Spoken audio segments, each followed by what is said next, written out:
ሰላም ጤና ይስጥልን ክቡራትና ክቡራን ተመልካቾቻችን ዶትሮ ሁሉ ከናሁ ቴሌቪዥን የክብሩ ሰላምታችንን እያቀረብን የዛሬ ለተሰኞ ሚያዝያ 19 2018 ዓ.ም የተለያዩ የሀገር ቤትና የባህር ማዶ ስፖርታዊ መረጃዎች ከአሁን ሰዓት ጀምሮ ወደ እናንተ ይደርሳሉ። እስከ መረጃዎቻችን ፍጻሜ ድረስ አብራችሁ እንድትቆዩ የምንጋብዛችሁ የመረጃዎቹ አዘጋጅና አቅራቢ ገዛኸኝ ዱላ፣ የካሜራ ባለሙያችን ዘካሪያስ ኃይሉ ከኛ ጋር ቆይታ ያደርጋል። አብራችሁ ነው። ወደ ቀዳሚው መረጃችን ስናልፍ የተወዳጁ እንግሊዝ ፕሪሚየር ሊግን የ2025-26 የውድድር ዘመን የ34ኛ ሳምንት መርሃ ግብር የመዝጊያ ጨዋታን የተመለከተ መረጃ ነው ቀዳሚ የምናደርግላችሁ። እንግዲህ የአሰልጣኝ ማይክል ካሪኩ ቡድን ማንቸስተር ዩናይትድ ዛሬ ምሽት 4 ሰዓት ላይ በኦልድ ትራፎርድ ስቴዲየም ብሬንትፎርድ ሲቲን የሚያስተናግድ ነው የሚሆነው። ማንቸስተር ዩናይትዶች ይህን ጨዋታ ማሸነፍ ከቻሉ የበለጠ የሶስተኝነት ደረጃቸውን ማጠናከር የሚችሉበትን እድል መጎናጸፍ ይችላሉ። ምክንያቱም በዚሁ በ34ኛ ሳምንት መርሃ ግብር ላይ ተፎካካሪዎቻቸው ወይም ደግሞ ከነሱ እኩል ነጥብ ያላቸው ሊቨርፑል እና አስተን ቪላ ተጋጣሚዎቻቸውን ማሸነፋቸውን ተከትሎ ነጥባቸው አሁን እኩል ሆኗል። ስለዚህ ብልጫ ለማግኘት ወይም ደግሞ የሰበሰቡትን የውድድር ዓመቱን ነጥባቸውን 61 ለማድረስ ነው የዛሬ ምሽቱ ጨዋታ ከብሬንትፎርድ ሲቲ ጋር የሚያከናውኑት ማለት ነው። ማንቸስተር ዩናይትድ እንግዲህ ለመጨረሻ ጊዜ በ33ኛ ሳምንት መርሃ ግብር ያከናወነውን ጨዋታ ወደ አሸናፊነት የተመለሰበት እንደነበረ እናስታውሳለን። ቼልሲን ገጥሞ 1-0 በሆነ ውጤት ማሸነፉም የሚታወስ ነው። በዛ ጨዋታ ላይ እንግዲህ ብራዚላዊው የፊት መስመር አጥቂ ማቲያስ ኩኛ ነበረ ለቀይ ሰይጣናቱን ብቸኛውን የአሸናፊነት ግብ ከመረብ ማሳረፍ የቻለው ማለት ነውና ይህ ተጫዋች በተለይ እንግዲህ በአሰልጣኝ ማይክል ካሪክ ስር እጅግ በጣም መሻሻል ካሳዩ የፊት መስመር ተጫዋቾች መካከል አንደኛው ነው። በወሳኝ ጨዋታዎችም ጎል ሲያስቆጥር እናስታውሰዋለን። ዛሬ ምሽትም ይህንን ጨዋታ እንደዚሁ በበላይነት እንዲወጡ ከሚያስችሏቸው ተጫዋቾች የጨዋታውም ልዩነት ፈጣሪ ከሚሆኑ ተጫዋቾች መካከል አንደኛው ሊሆን ይችላል ተብሏል። የሁለቱ የብራዚላዊ የፊት መስመር አጥቂ ፍልሚያ እየተባለ ነው የሚገኘው ከወዲሁ ማለት ነው። ማቲያስ ኩኛ እንግዲህ ዜግነቱ ብራዚል እንደሆነ ይታወቃል። በብሬንትፎርድ ሲቲ በኩል ደግሞ እንደሚታወቀው ኢጎር ቲያጎም በተመሳሳይ የብራዚል ዜግነት ያለው ተጫዋች ነው። በዘንድሮ ዓመት ደግሞ በኤርሊንግ ብራውት ሃላንድ ብቻ ነው የከፍተኛ ጎል አስቆጣሪነቱን ትራክ እየተቀደመ የሚገኘውና የበለጠ በውድድር ዓመቱ ያስቆጠራቸውን ጎሎች ከፍ ለማድረግ በዚህ ትልቅ ጨዋታ ላይ ልዩነት ሊፈጥር ይችላል ተብሏል። እሱና እንደዚሁ የቡርኪና ፋሶ የፊት መስመር አጥቂ የሆነው እንደዚሁ ዳንጎ ኦታራ ማለት ነው። እነዚህም የፊት መስመሩን አስፈሪ ሊያደርጉት እንደሚችሉ በብሬንትፎርድ ሲቲ በኩል እየተጠቀሰ ነው የሚገኘው። ሁለቱ ቡድኖች እንግዲህ በተገናኙበት የመጨረሻ 11 ጨዋታዎች ላይ ማንቸስተር ዩናይትድ ወደ 8 ጨዋታዎችን በአሸናፊነት መወጣት ችሏል። ሁለቱን ጨዋታ ባቻ ውጤት አጠናቋል። አንዱን ጨዋታ ደግሞ ብሬንትፎርድ ሲቲ ነው ማሸነፍ የቻለው። የመጨረሻዎቹን ሁለቱን ጨዋታ ግን ከተመለከትን ብሬንትፎርድ ሲቲ በተከታታይ ማሸነፍ ችሏል እና ይህንን መጥፎ ታሪክ ለመፋቅ ነው ዛሬ ምሽት ሁለቱ ቡድኖች ጨዋታቸውን የሚያከናውኑት። በተለይ ደግሞ ማንቸስተር ዩናይትድ በጥሩ ቁመና ላይ ይገኛል ማለት ይቻላል። ያለፉትን 10 ጨዋታዎች ከተመለከትን ጥሩ ጉዞ እያደረጉ ነው የሚገኙት። ወደ አውሮፓ ቻምፒየንስ ሊግ የውድድር መድረክ ለመመለስ እንግዲህ ጥሩ እድል ይዘው እየተጓዙ ነው የሚገኙት። በዛሬ ምሽቱ ጨዋታ ላይ አስቀድመው የወጡ መረጃዎች ለክለቡ ቅርበት ያላቸው የመረጃ ምንጮች ማቲያስ ዴሊት ለምሽቱ ጨዋታ ይደርሳል የሚሉ መረጃዎች ሲወጡ ነበረ። ምናልባት አሁን ግን የመግባቱ ነገር አጠራጣሪ የሆነ ደግሞ እየተመለከትን እንገኛለን። እኛም ማለዳ ላይ በነበረን የመረጃ ሰዓታችን ማቲያስ ዴሊት ምናልባት ከተጠባባቂ ወንበር ላይ ተነስቶ ጨዋታውን ሊጀምር የሚችልበት እድል እንዳለው እንደዚሁ መረጃውን አካፍለናችሁ ነበረ። ማቲያስ ዴሊት ምናልባት በዛሬው ጨዋታ ላይ ላይገባ ይችላል እየተባለ ነው የሚገኘው። በሚቀጥለው ግን በ35ኛው ሳምንት መርሃ ግብር ላይ ወደ ሜዳ ገብቶ ለቀይ ሰይጣናቱ ግልጋሎት ይሰጣል ተብሏል። ያለፉትን ረጅም ጊዜያቶች ከጨዋታ ውጪ እንደነበረ በጉዳት ምክንያት ሲገለጽ እንደነበረ ማስታወስ ይቻላልና ይሄ ኔዘርላንዳዊ ተጫዋች እንግዲህ የመመለሱ ነገር አሁን ከጫፍ የደረሰበትን ሂደት እየተመለከትን እንገኛለን። ሃሪ ማጌር ከቅጣት መልስ ለቡድኑ ግልጋሎት ይሰጣል። በሌላ በኩል ግን እንደዚሁ ማርቲኔዝም በተመሳሳይ በቅጣት ምክንያት ይህ ጨዋታ እንደሚያልፈው ተነግሯል ማለት ነው። በብሬንትፎርድ ሲቲ በኩል ደግሞ ሁሉም ተጫዋቾች በመልካም ጤንነት ላይ ይገኛሉ የሚሉ መረጃዎችን ነው ያገኘ ነው። ብሬንትፎርድ ሲቲ በዚህ ዓመት የሰበሰባቸው ነጥቦች 48 ናቸው። 9ኛ ደረጃ ላይ ነው የሚገኘው። ደረጃውን ለማሻሻል ከተቻለ በቀሩት መርሃ ግብሮች ላይ ጥሩ ውጤት በማስመዝገብ እንግዲህ ቢያንስ የኮንፈረንስ ሊግ የተሳትፎ ስፍራን ለማግኘት አሁንም በሂሳባዊ ስሌት እድሉ እንዳለው እየተመለከትን ነው የምንገኘውና ለዛሬው ጨዋታ ትልቅ ትኩረት ሰጥተው ወደ ሜዳ እንደሚገቡ ተነግሯል። ጨዋታው በኢትዮጵያ ሰዓት አቆጣጠር ምሽት 4 ሰዓት ሲል በኦልድ ትራፎርድ ስቴዲየም ጅማሮን የሚያደርግ ይሆናል። ይህን ተጠባቂ ጨዋታ የትኛው ቡድን የሚያሸንፍ ይመስላችኋል? እስኪ ቅድመ ግምታችሁን አድርሱን። ዩናይትድ ወይስ ብሬንትፎርድ ሲቲ በአሸናፊነት ይደመድመዋል? ይህንን የጨዋታ ግምት እንድታደርሱን በተለይ የዩናይትድ ደጋፊዎች ወይም ደግሞ ገለልተኛ ሆናችሁ ጨዋታውን ለምትመለከቱ የናሁ ስፖርት ተከታታዮቻችን ይህንን የጨዋታ ውጤት በትክክል ለሚገምቱ ተመልካቾቻችን እንግዲህ የሞባይል ካርድ ሽልማት ወደ እናንተ እናደርሳለን። ስለዚህ ይህንን እንግዲህ ጨዋታ በመገመት የሞባይል ካርድ እንድትሸለሙ እንደዚሁ እንጋብዛለን ማለት ነው። የሊጉን የደረጃ ሰንጠረዥ ግን በዚሁ አስታውሶ ለመውጣት አርሰናል ነው 73 ነጥቦችን ሰብስቦ በቀዳሚነት እየመራ የሚገኘው። ማንቸስተር ሲቲ አንድ ትርፍ ጨዋታ እየቀረው ወይም ተስተካካይ ጨዋታ እየቀረው እንደዚሁ ሁለተኛ ደረጃ ላይ ተቀምጧል በ70 ነጥቦች።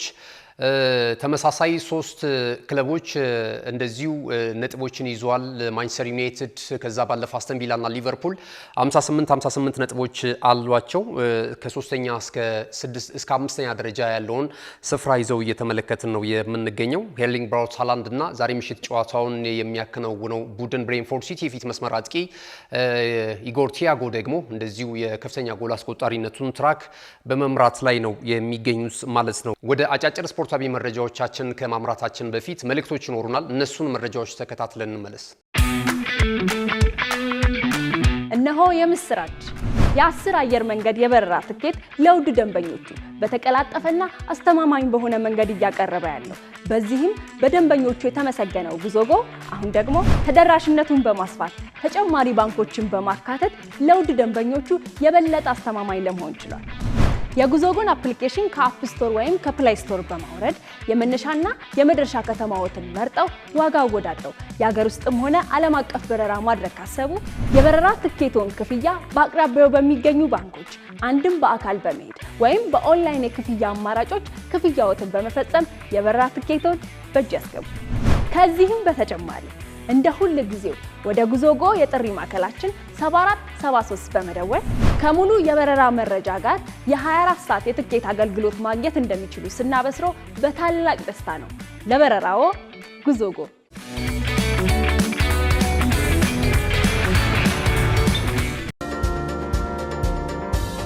ተመልሰናል። ክቡራትና ክቡራን ተመልካቾቻችን ይህ ናሁ ቴሌቪዥን ነው። ናሁ ስፖርትን የለተሰኙ የመረጃ ሰዓታችንን በመከታተል ላይ ትገኛላችሁ። አብራችሁን ስላላችሁ እጅግ በጣም እናመሰግናለን። ቀደም ሲል የእንግሊዝ ፕሪሚየር ሊግ ዛሬ ምሽት የሚከናወነውን የ34ኛ ሳምንት ተጠባቂ ጨዋታ በኦልድ ትራፎርድ ስቴዲየም የሚከናወነውን የማንቸስተር ዩናይትድ እና የብሬንትፎርድ ሲቲን ጨዋታ በተመለከተ መረጃ ወደ እናንተ አደርሰናችኋል። ከዚህ በኋላ ደግሞ የመውጫ መረጃዎችን ወደ እናንተ እናደርሳለን ማለት ነው። የዓለም እግር ኳስ ዋንጫ የውድድር መድረክ በካናዳ ሜክሲኮና እንደዚሁ ደግሞ አሜሪካ አስተናጋጅነት ጅማሮውን ሊያደርግ እንግዲህ ውስን ቀናቶች ናቸው የሚቀሩት። ከሁለት ወራት ያነሱ ቀናቶች ናቸው። እንግዲህ ተሳታፊ ሀገራትም ዝግጅታቸውን እያደረጉ ነው የሚገኙት። በቅርቡ እንግዲህ የሊግ ጨዋታዎች ይጠናቀቃሉ ተብሎ ይጠበቃል። በሚቀጥለው ክረምት ወርሃ ሰኔ በኢትዮጵያ ቀን አቆጣጠር እንግዲህ ጅማሮውን የሚያደርግ ይሆናል። ለሚቀጥሉት አንድ ወራትም ሶስቱ ሀገራት ላይ በተለያዩ ስቴዲየሞች እየተከናወነ ቆይታ ያደርጋል። አሁን ላይ እንግዲህ ብዙ አነጋጋሪ ነገሮች በተለይ ደግሞ ፊፋ እግር ኳሱን በበላይ የሚመራው ወይም የዓለምን እግር ኳስ በበላይ የሚቆጣጠረው ፊፋ የሚያወጣቸው ከክፍያ ጋር ከስቴዲየም የመግቢያ ትኬት ዋጋ ጋር በተያያዘ ቅሬታዎች እየቀረቡበት ነው የሚገኘው። ዘንድሮ እጅግ በጣም ከፍ ብሎ እየተመለከትን እንገኛለን። ብዙዎች በሶሻል ሚዲያውም ብዙ ነገር መረጃ እያወጡበት የሚገኘው ወደ የመጀመሪያው ወይም ደግሞ በከፍተኛ ሁኔታ የትሪቡን የአንድ ትኬት የመግቢያ ዋጋ አንድ ጨዋታ ለመመልከት የሚያስችለው የፍጻሜው ማለት ነውና $2,300,000 እንደሆነ እየተገለጸ ነው የሚገኘውና ይሄ ደግሞ በብዙ ጥፍ በካታር የዓለም እግር ኳስ ዋንጫ የውድድር መድረክ ላይ በነበረው የፍጻሜ ጨዋታ ከተከፈለው ክፍያ ይሄኛው እጅጉን ከፍ ስለማለቱ ነው እየተገለጸ የሚገኘው ማለት ነው። ነገር ግን ፊፋ በዘንድሮ ዓመት ከፍ ያለ ገንዘብም እንደሚያገኝ ነው እየተነገረ የሚገኘው። ወደ $11 ቢሊዮን በአጠቃላይ ከውድድር መድረኩ ከቴሌቪዥን መብት ሽያጭ እንደዚሁም ደግሞ ከስቴዲየም ገቢና ከተለያየ አጋራት ጋር በሚሰራቸው ስራዎች እንደዚሁ ከፍ ያለ ገንዘብ እንደሚያገኝ እየተገለጸ ነው የሚገኘው። ነገር ግን አባል ሀገራት ለፊፋ አባል ሀገራት እንግዲህ በነፍስ ወከፍ በተለይ ስፖርት ልማትን ለማስፋፋት ይህንን ገቢ ገንዘብ እንደሚጠቀምበትም እየተገለጸ ይገኛል። ከዛ ባለፈ በዚህ የውድድር መድረክ ላይ ደግሞ ለሚሳተፉ ሀገራት ብሔራዊ ቡድኖች ብቻ 10.5 ሚሊዮን ዶላር እንደዚሁ የሚሰጥ መሆኑንም እየተነገረ ነው የሚገኘውና ይሄም በጣም ከፍ ያለ ነው። በጥቅሉ ደግሞ የውድድር መድረኩን በአሸናፊነት ወይም ደግሞ የዋንጫው አሸናፊ ሀገር ደግሞ እስከ 50 ሚሊዮን ዶላር እንደሚያገኝ እንደዚሁ ፊፋ ይፋ ያደረገው መረጃ ያመለክታል። በነገው ዕለት ስብሰባ አላቸው።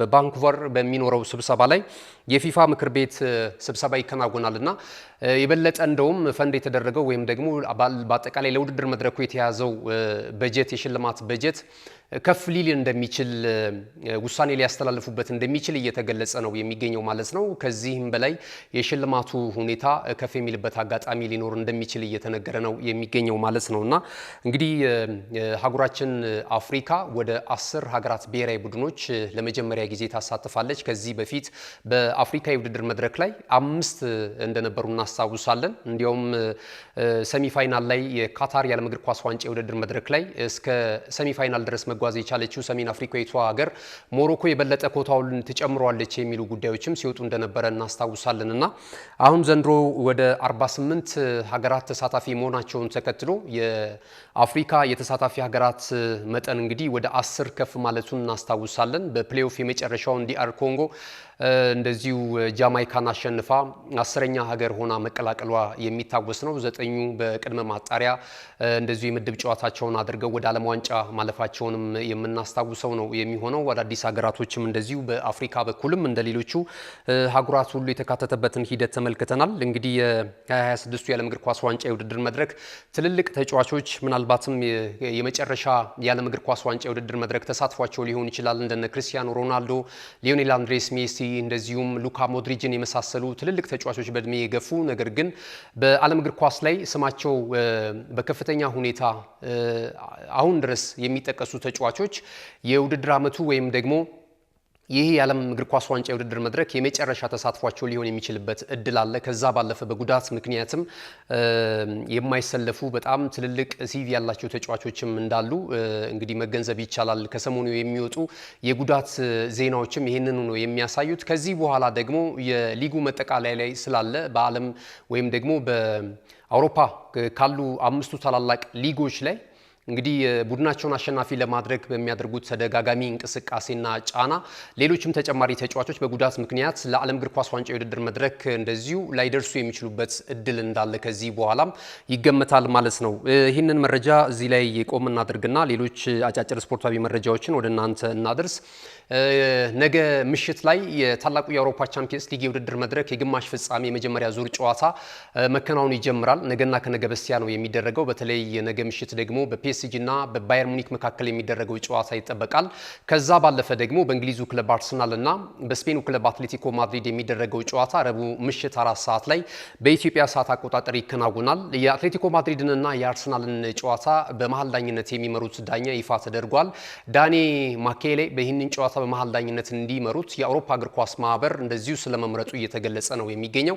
እኚህ ዳኒ ማኬሌ እንግዲህ ከዚህ ቀደም የአርሰናልን ጨዋታ ከባየር ሊቨርኩሰን ጋር ያከናወነውን ፍልሚያ እንደዚሁ አዳኝተው ነበር። አርሰናል በጨዋታው ማሸነፉ የሚታወስ ነው ማለት ነው። በዚህኛው የአትሌቲኮ ማድሪድ ፍልሚያ ላይ ምን ሊገጥመው ይችላል የሚለው ነገር እንግዲህ ከነገ በስቲያ በሚደረገው የአውሮፓ ቻምፒየንስ ሊግ የውድድር መድረክ ላይ ማየት ይቻላል። ሌሎች አጫጭር ስፖርታዊ መረጃዎችን ስንመለከት እንደዚሁ የማርከስ ራሽፎርድን ጉዳይ እናገኛለን። በማንቸስተር ዩናይትድ የካሪንግተን የማሰልጠኛ ማዕከል ውጤት ከሆኑ እንግሊዛዊ ተጫዋቾች መካከል አንደኛው ማርከስ ራሽፎርድ ነው። ትልልቅ ክለቦች ትልቅ ተስፋ የተጣለበት ተጫዋች ነበር በዩናይትድ ቤት። በእርግጥ በአንዳንድ አጋጣሚ ክለቡን የጠቀመበትን ሂደት ማስተዋስ ይቻላል። ከዛ በኋላ ግን አሰልጣኞች በተቀያየሩበት ጊዜ ተጫዋቹ ማንነቱን አጥቶ ከዛም ባለፈ ከሜዳ ውጪም ባሉ አንዳንድ ከዲሲፕሊን ጋር በተያያዙ ጉዳዮች እንደዚሁ ከፐርፎርማንሱ ወርዶ ያየንበትን ሁኔታ ማስተዋስ ይቻላል። ከዚያም በኋላ እንግዲህ ከአሰልጣኝ ኤሪክ ቴን ሃግ ጋር የነበረው ሰጣ ገባ ደግሞ በቡድን ውስጥ እንዳይቆይ አድርጎት ለስፔኑ ክለብ አትሌቲኮ ማድሪድ ለስፔኑ ክለብ ባርሴሎና እንደዚሁ በውሰቱ ሰጥተውት እንደነበረ እናስታውሳለን። ከዛ በፊት ግን ወደ አስተን ቪላ አምርቶ ነበርና በአስተን ቪላም ቤት የነበረውን የ6 ወር ቆይታ ማስተዋወስ ይቻላል። በጥሩ ሁኔታ ነበረ በአሰልጣኝ ዩናይ ኤምሬ ስር ጥሩ ቆይታ ካደረገ በኋላ ደግሞ ወደ ማንቸስተር ዩናይትድም ተመልሶ ነበረ። ከዚያ ደግሞ የስፔኑ ክለብ ባርሴሎና ወስዶታልና ባርሴሎና ላይ አሁን እያሳየ ያለው እንቅስቃሴ ደስ ይላል። የላሊጋውን የዋንጫ ክብር የማሳካት እድል እንዳላቸው አሁን ባሉ ቁጥራዊ መረጃዎች እንግዲህ ማንሳት እንችላለን። ባርሴሎና እንግዲህ የላሊጋውን የዋንጫ ክብርም እንዲያመጣ አስተዋጽኦ ካበረከቱ ተጫዋቾች መካከል አንደኛው ማርከስ ራሽፎርድ ነው ማለት ይቻላል። ያው በነ ላሚን ያማል ያህል ደረጃ መጥቀስ ባይቻልም የተጫዋቹን አቅም፣ ነገር ግን ደግሞ ተቀይሮም ቢሆን በሚገባባቸው እንቅስቃሴዎች እጅግ በጣም አስደማሚ ብቃትና የእግር ኳስ ክህሎት እንዳለው አሳይቶናልና አሁን ላይ ወደ እንግሊዝ መመለስ ፍላጎት የለውም። ንብረትነቱ አሁንም የቀይ ሰይጣናቱ የማንቸስተር ዩናይትዶች ነው። ነገር ግን ተጫዋቹ ወደ እንግሊዝ የመምጣት ለዩናይትድ ዳግም የመጫወት ፍላጎት እንደሌለው ለተጫዋቹ ቅርበት ያላቸው ወይም ደግሞ የተጫዋቹ ወኪል በተዘዋዋሪም ቢሆን ይህንን መረጃ እየሰጠ ነው የሚገኘውና በቋሚነት ብሉግራናዎቹ ይህን ተጫዋች ማስፈረም ከፈለጉ እስከ 30 ሚሊዮን ዩሮ ድረስ ዩናይትዶች እንደሚፈልጉ እየተነገረ ነው የሚገኘው። ባርሴሎና ደግሞ ሌሎች አማራጮችን ለመመልከት እድል አለው ተብሏል። ለምሳሌ በአርሰናል ራዳር ውስጥ የሚገኘውን ጁሊያን አልቫሬዝን ይፈልጋል። ይህ ዝውውር የሚሳካ ከሆነ ተጫዋቹን እንደዚሁ የማቆየት ፍላጎት የለውም ተብሏል። ወይም ደግሞ በውሉ ላይ በውል ኮንትራቱ ላይ የተካተተውን የ30 ሚሊዮን ዩሮ የቋሚነት ፊርማን አማራጭ ለመጠቀም ፍላጎት እንደሌላቸው እየተገለጸ ነው የሚገኘው ማለት ነው። በቀጣይ ግን የተጫዋቹ ማረፊያ የት ሊሆን ይችላል የሚሉ መረጃዎች እየወጡ ነው የሚገኙት። እንግዲህ አንዳንድ የማይታመኑ መረጃዎች ከአርሰናል ጋር ስሙን ያያይዙታል። ሌሎችም ክለቦች እንደዚሁ የተጫዋቹ ፈላጊ ሆኖ በተለይ የሳውዲ ፕሮሊግ ተሳታፊ ክለቦችም ተጫዋቹን ለማስፈረም ፍላጎት እንዳላቸው እየተነገረ ነው የሚገኘው። እሱ ግን በባርሴሎና የመቆየት ፍላጎቱ ከፍተኛ ነው ተብሏል።